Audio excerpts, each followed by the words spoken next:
Waldo Jeffers had reached his limit. It was now mid-August, which meant he had been separated from Marcia for more than 2 months. 2 months, and all he had to show were 3 dog-eared letters and 2 very expensive long-distance phone calls. True, when school had ended and she'd returned to Wisconsin and he to Locust, Pennsylvania, she had sworn to maintain a certain fidelity.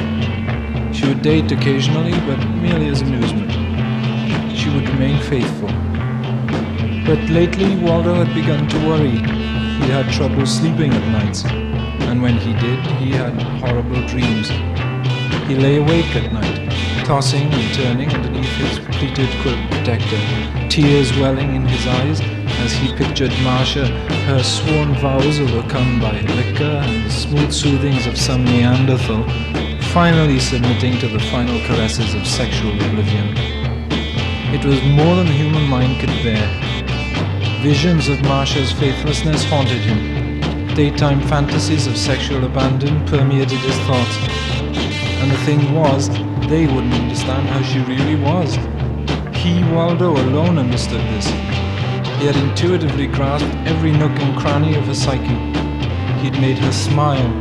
She needed him, and he wasn't there. The idea came to him on the Thursday before the Monmouth Parade was scheduled to appear. He just finished mowing and edging the Eggleston's lawn for $1.50, and I checked the mailbox to see if there was at least a word from Marcia. There was nothing but a circular from the Amalgamated Aluminum Company of America inquiring into his awning needs.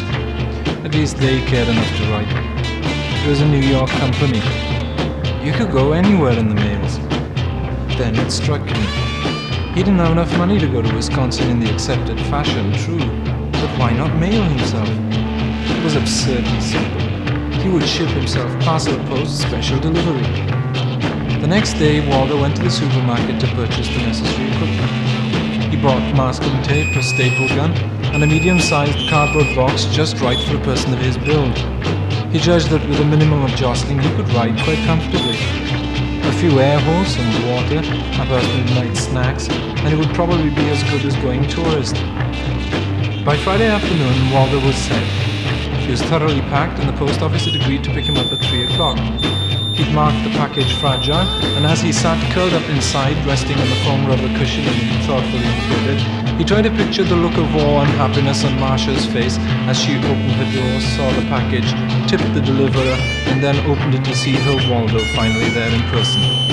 She would kiss him, and then maybe they could see a movie. If he'd only thought of this before. Suddenly, rough hands gripped his package, and he felt himself borne up. He landed with a thud in the truck and was off. Marcia Bronson had just finished setting her hair. It had been a very rough weekend. She had to remember not to drink like that. Bill had been nice about it though. After it was over, he said he still respected her, and after all, it was certainly the way of nature, and even though no, he didn't love her, he did feel an affection for her. And after all, they were grown adults. Oh, what Bill could teach Waldo. But that seemed many years ago. Sheila Klein, her very, very best friend, walked in through the porch screen door and into the kitchen. Oh God, it's absolutely maudlin outside. I know what you mean. I feel all icky. Marcia tightened the belt on her cotton robe with the silk outer edge.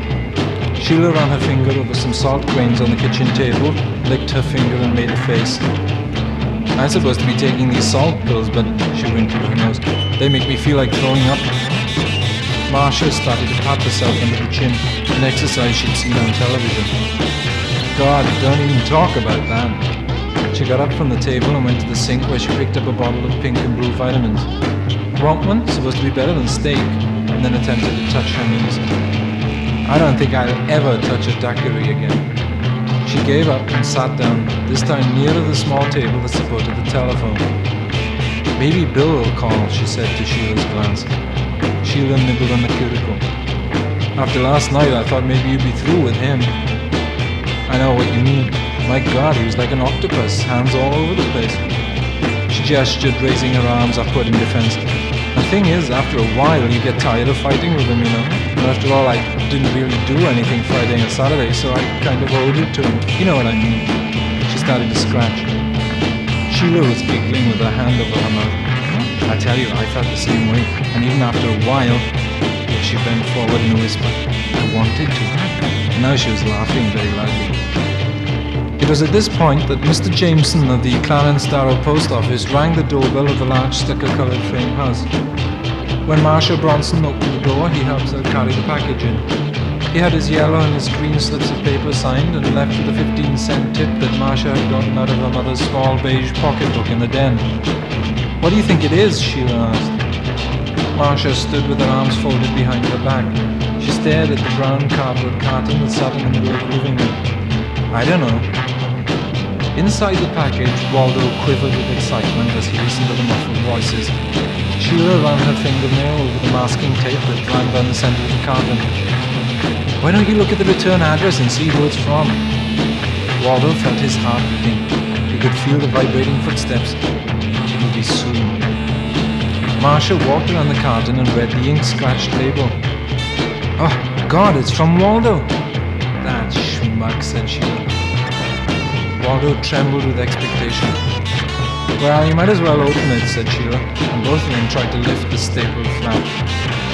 Ah, said Marcia, you must have nailed it shut. They tugged on the flap again. My God, you need a power drill to get this thing open. They pulled again. You can't get a grip. They both stood still, breathing heavily. Why don't you get a scissor, said Sheila. Marcia ran into the kitchen, but all she could find was a little sewing scissor. Then she remembered that her father kept a collection of tools in the basement. She ran downstairs, and when she came back up, she had a large sheet metal cutter in her hand. This is the best I could find. She was very out of breath. Here, you do it. I'm gonna die. She sank into a large fluffy couch and exhaled noisily. Sheila tried to make a slit between the masking tape and the end of the cardboard flap, but the blade was too big and there wasn't enough room. God damn this thing, she said, feeling very exasperated. Then smiling, I got an idea. What? Said Marcia.